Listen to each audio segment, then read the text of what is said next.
what advice do you have to the people who are self-described night owls and they like to sleep in until 9 or 10 a.m., but stay up late and work late? Is that something that just some people do things differently? Or is there a way to really shift your habits to be a morning person? The answer is to realize that if you work 5 days a week, it's the entire day. So you actually start your working day by the time you go to sleep. If you go to sleep at 10 o'clock, which I always have, you go to sleep at 10 o'clock, then you can get up at 6. Get up at 6 and you work all day. In other words, it's not a day off. The evening is not a time off. If you're working 5 days a week, that's 5 days a week as you plan your time. Time off on the weekends, but not during the week. During the week, you work all the time you work. And then you look at a whole 24-hour day as a working day. This is a working, and this, by the way, is the attitude of all successful, wealthy people.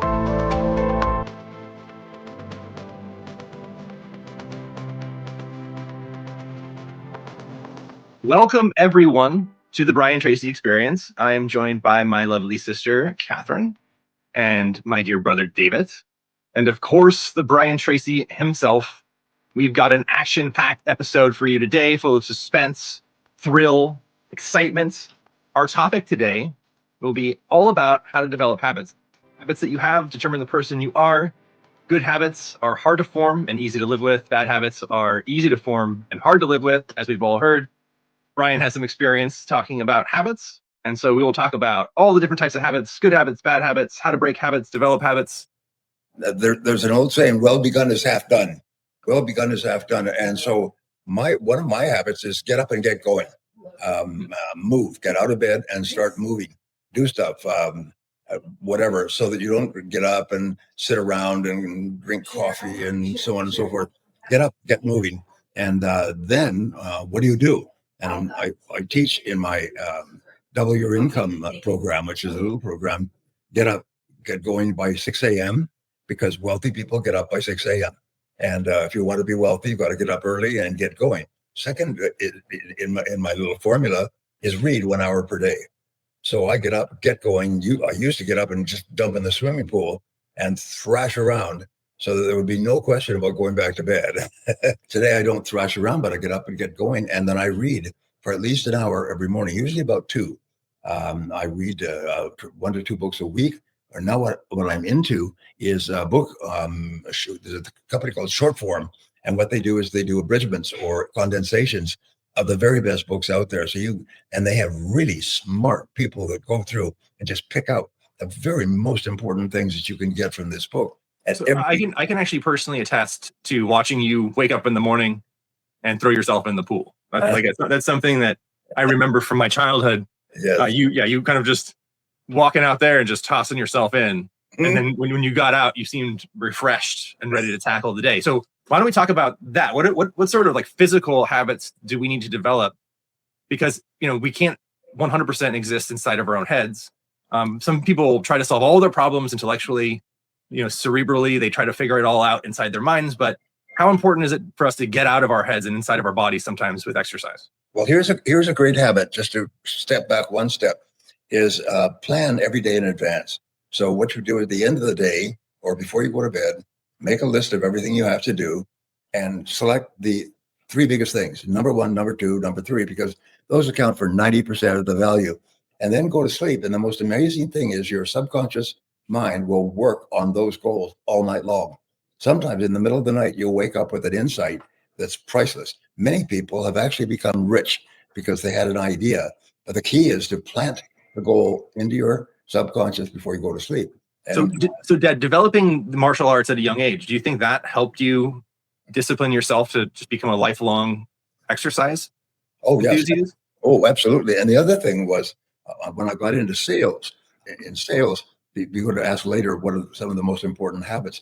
And the number 1 habit is I worked all day long. I worked all the time I worked. I didn't mess around. I didn't hang out with the boys. I didn't go for long lunches. I didn't quit early or start late. I got up and I basically hit the sidewalk by 8 a.m.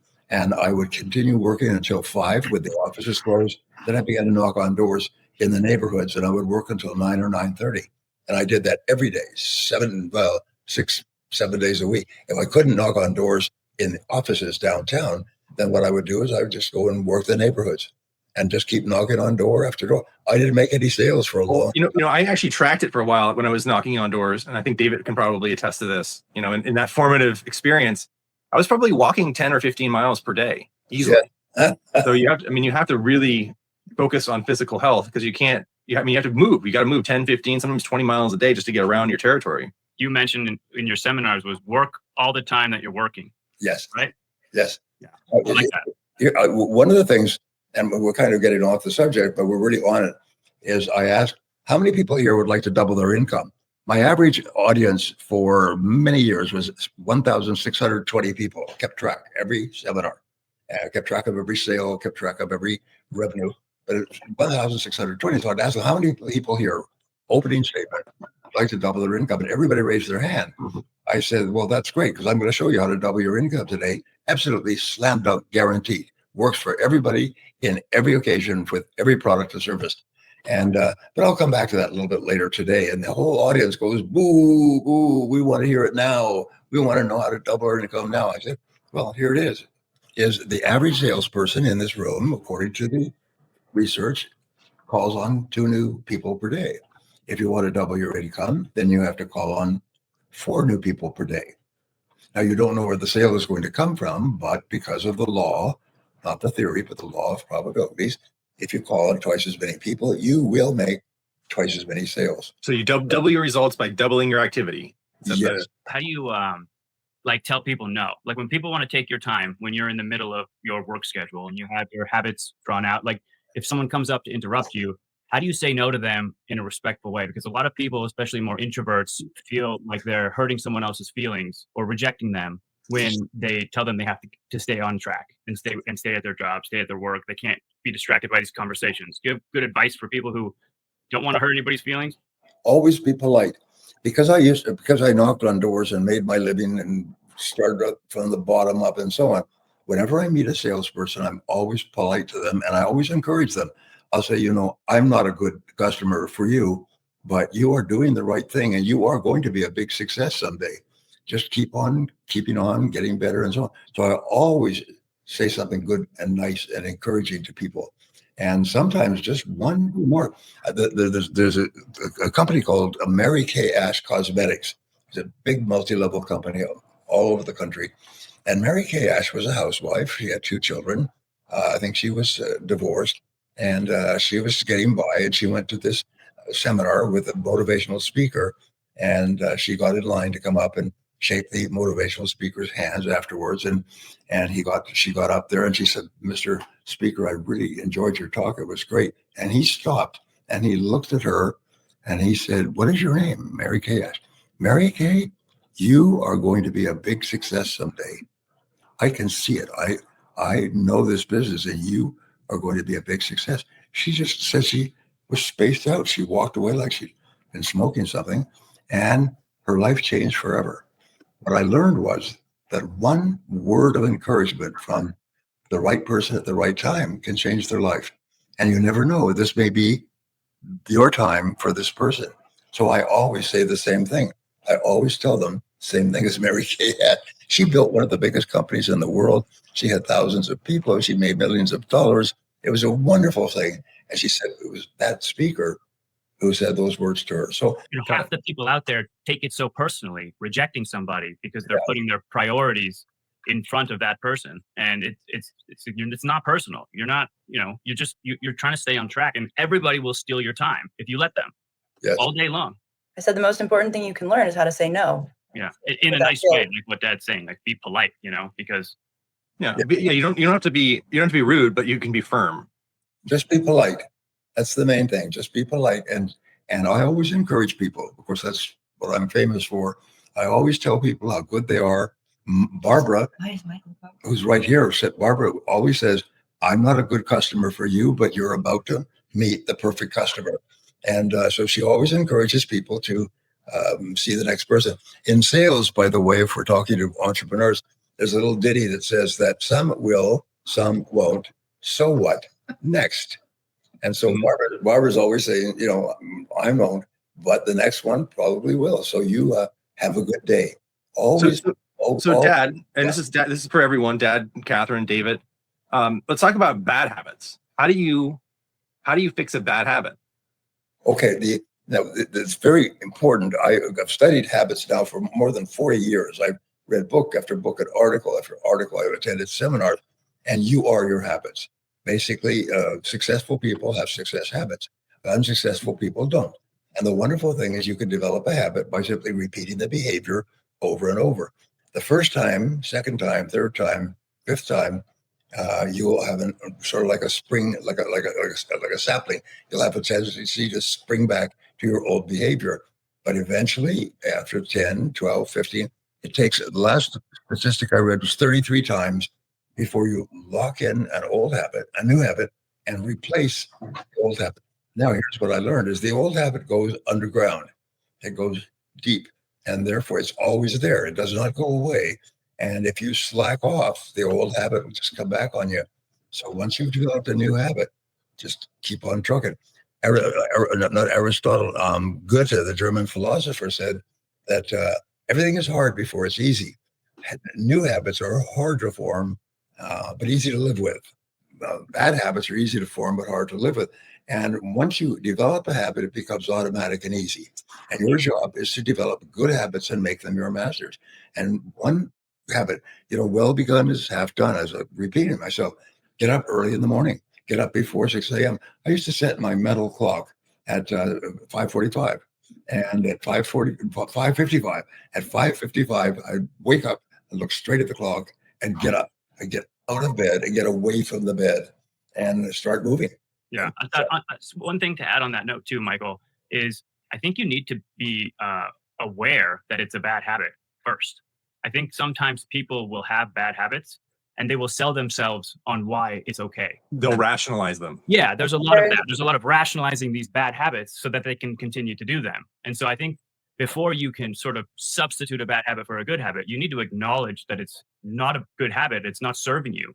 It's not helping you get you closer to your goals. And so there's countless people who will, let's take the example of like drinking or something. People will talk about how this is like my nightly drink and I only have 2 or 3 drinks a night and it helps me go to sleep or whatever. But if they can't acknowledge that might be screwing them up for the next day, that it's even a bad habit at all, how are you going to fix it? So I had a doctor in my early 20s, and I remember this is before the digital medical records where everybody was on a computer now, but he'd actually interview you and take some time to kind of get to know you. Yeah. And he was asking me all these questions, and he's like, do you smoke cigarettes? And I was like, occasionally. And he's all, how many cigarettes do you have, per day? And I was like, oh, maybe like 1 or 2. And he he looked at me right in the eyes and he said, well, that's just silly, isn't it? I remember quitting smoking and I had to replace it with running. So I started doing a lot more cardiovascular exercise. And the more cardio I did, the more I used my lungs, right, the less I wanted to smoke a cigarette. So, I mean, I think drinking is a bad habit for a lot of people, even if it's like 1 drink. But I think the way I've looked at it is like you replace bad habits with good habits. It's hard to get rid of a habit if you don't replace it with something. So that's something I've learned that makes it easier and more effective. So substitution then. Yeah. So you're just like kind of occupying. You need to find another thing that you can do. Yeah. And if you choose something good, it will have positive. What about having someone hold you accountable? Depends. I think that it has to really come from inside. Like you have to be motivated. Some people kind of rebel when another person's telling. Well, and it depends on how you're motivated too, Kat, right? So some people are intrinsically motivated. Like they're empowered to make their own decisions about things. And other people require more structure. I also think like the way you can look at habits is like, does that drink have power over you or do you have power over it? And I think that's something you have to consider. Like, are you in control or is that habit in control of you? So for all habits, like whatever, bad or good, staying up late, eating bad food like sugar and candy, does that habit that you have control you more than you have control over yourself? And it's kind of like a challenge. One bad habit I've noticed that I've been trying to work on, and I'm using my kids to hold me accountable, is using the word like when I'm not describing something that I'm interested in speech. Everybody, only except for Dad, I would say everybody who's under the age of 50 has inserted the word like into the way that they speak now. And it's almost like taken over.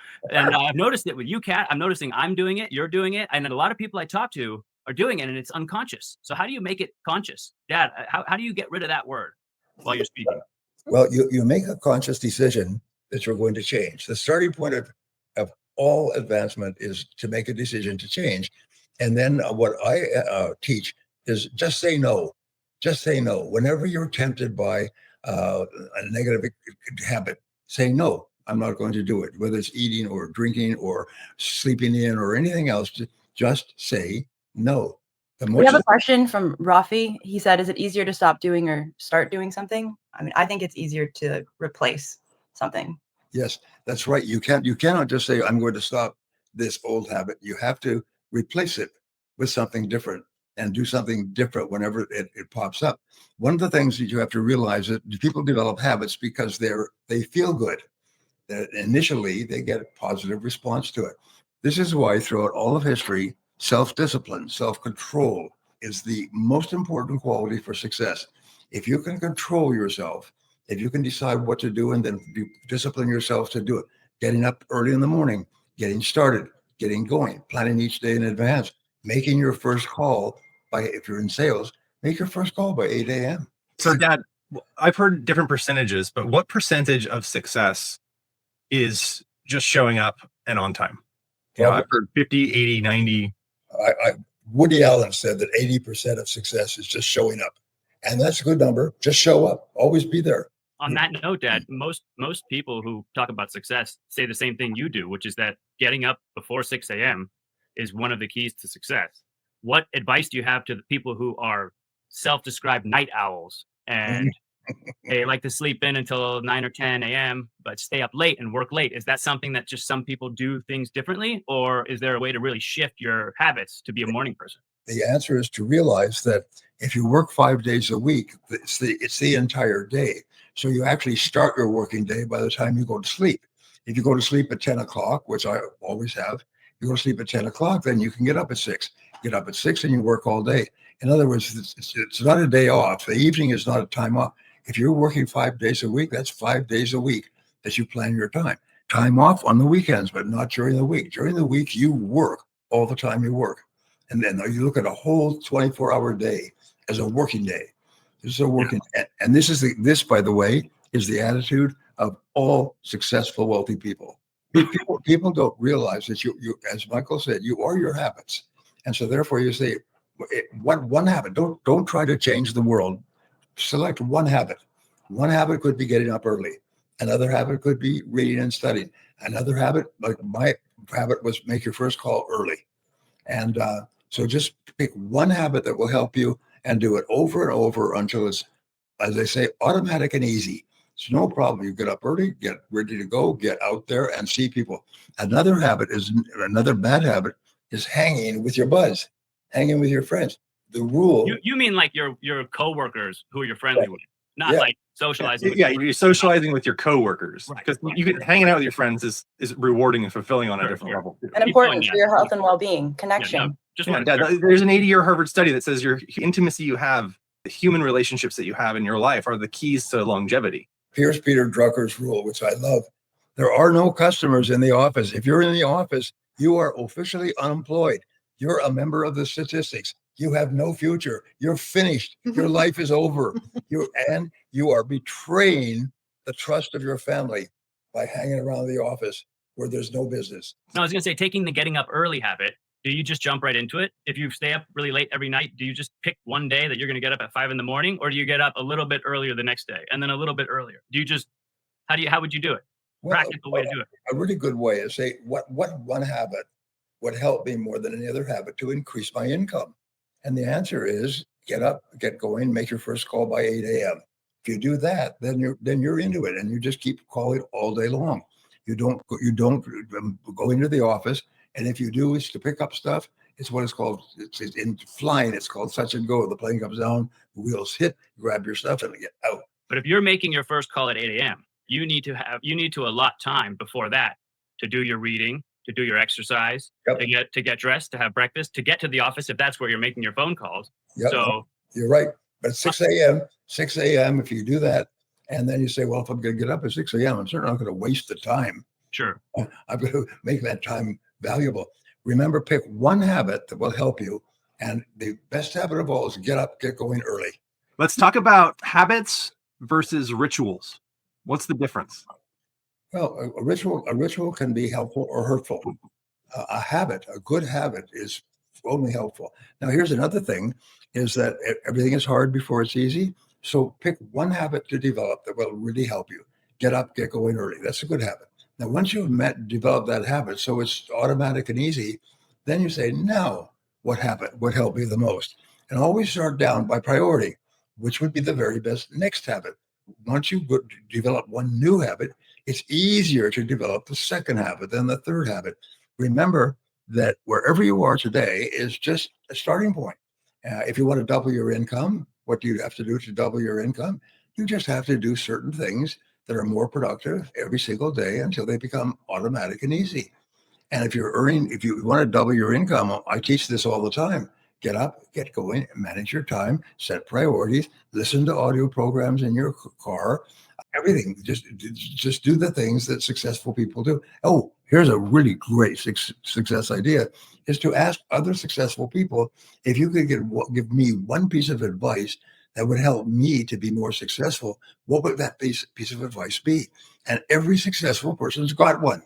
And they say, well, wait, if you just do more of this and less of that. And sometimes they say, geez, I never thought of that. One piece of advice can double your income. But don't ask losers. Don't ask the people hanging around the water cooler. Ask people who are successful. What one piece of advice would you give me? And Dad, how many days does it take to establish a new habit? It takes about a month, 30. The last study I read used to say, they used to say 21 days. The last study I read was 33 days, 33 times every single day for 33 days. And by that time, it just locks in. Catherine, you're physically fit. How do you stay motivated to work out and exercise? There's different motivators for exercise. Like, it's not just for physical health. It's for your mental health. It's for your productivity. It's for your brain health. It's also for anti-aging.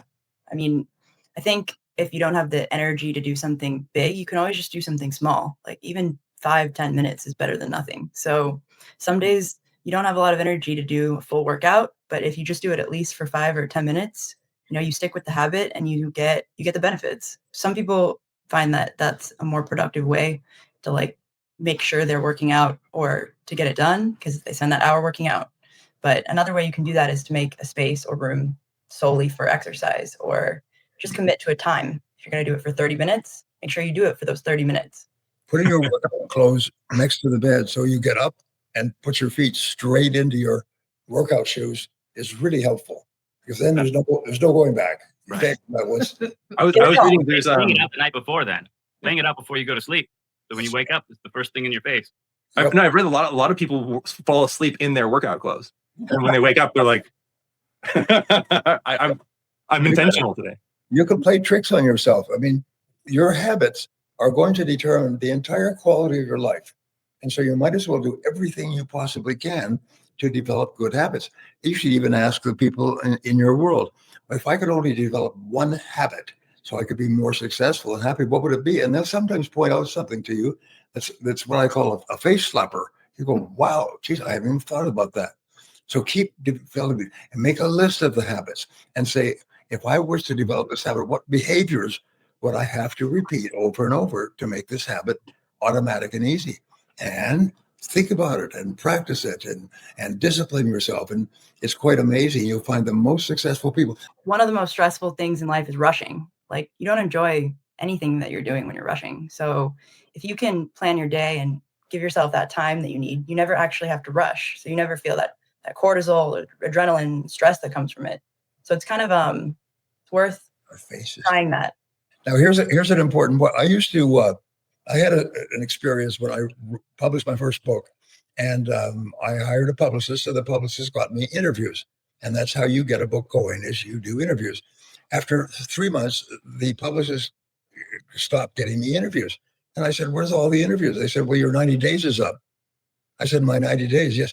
People will promote a book for the first 90 days, and then they go on to the next book. So your 90 days is up. I said, well, how do I get more interviews? And she said humorously, oh, write another book. I said, write another book? Yeah, write another book. So I said, okay. And I did. And I wrote one book every 90 days for a year, sometimes 5.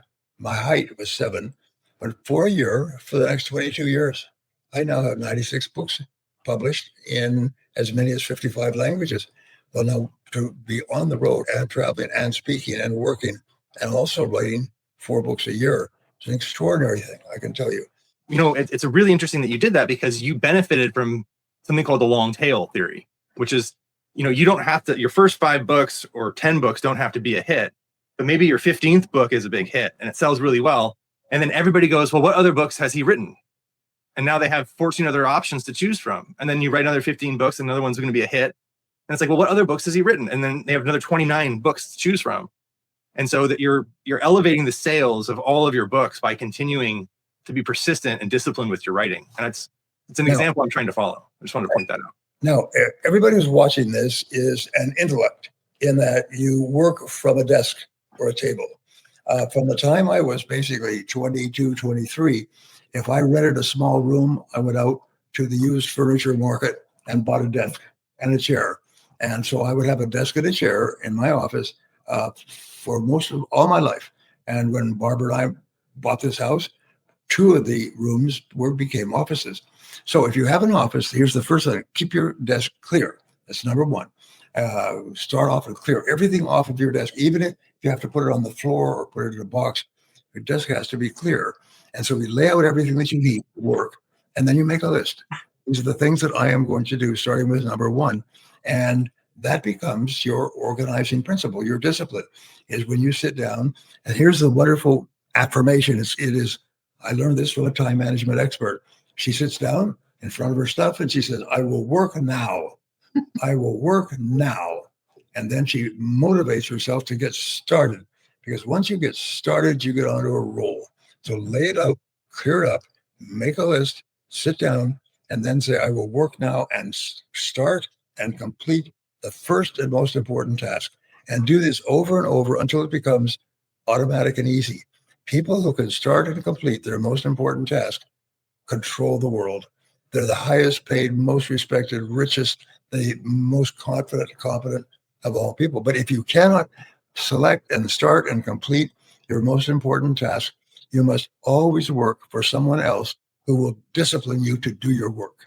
So the Earl Nightingale used to say these words that I burned in my mind. He said, do your work, he said, not just your work and no more, but a little bit more for the lavishing sake. He said, and out of your work and out of your sorrow and out of your discipline will come the great joys of life. Do your work, not just your work, but a little bit more for the lavishing sake. You always had classical music playing in your office, Dad. Yes. Yeah. Do you think that by putting on the music, you were sort of training your brain to go into work mode? Would you recommend having some sort of a cue, an auditory cue or a visual cue for people to start to focus and say, this is work time? This is very important, David. It's one of the most important questions we'll ask. When Barbara and I began studying the subject of what I'm now writing a book called Super Learning, is how is it that some people can learn vastly more and faster? Your brain determines everything that happens to you. So every trick, it's everything you can do to actualize more of your brain power is going to improve the quality of your life. You're going to think better. You're going to make better decisions. You're going to sleep better. You're going to learn faster. Your memory will be improved so that you can actually train your brain so you can learn at 3 to 5 times the rate of the average person. You get straight A's in every subject if you're in school, if you know these memory and music and learning and these techniques. And so that'll be out soon. And it's based on all the work that's been done maybe in about 200 years on how to learn and remember faster than ever before. And that's really important because that largely determines the quality of your life. Who was it that said that you are the sum of the 5 people you hang around? Was that Dale Carnegie, or which one of those? Lots of people say that. Well, then if that's the case, then you want those other 4 people to be wealthier than you, smarter than you, better than you at what you're doing. You definitely don't want to be the smartest, wealthiest, most talented person of the 5, right? Yeah, there's no place to go but down. I think it was David that taught me that at every poker game in Las Vegas, there's a sucker. And if you're at a poker game, you look to the left and you look to the right. And if they aren't the suckers, then it's you. Yeah. If you can't spot the sucker, then you are the sucker. Oh, man. That rule applies to a lot of other areas in life. Thank you, my lovely sister Catherine, and my beautiful brother David, for helping me co-host. I appreciate you very much. Dad, we love you. Been another wonderful episode of the Brian Tracy Experience. Thank you guys. Love you guys. Love you guys. I love you guys. Bye-bye.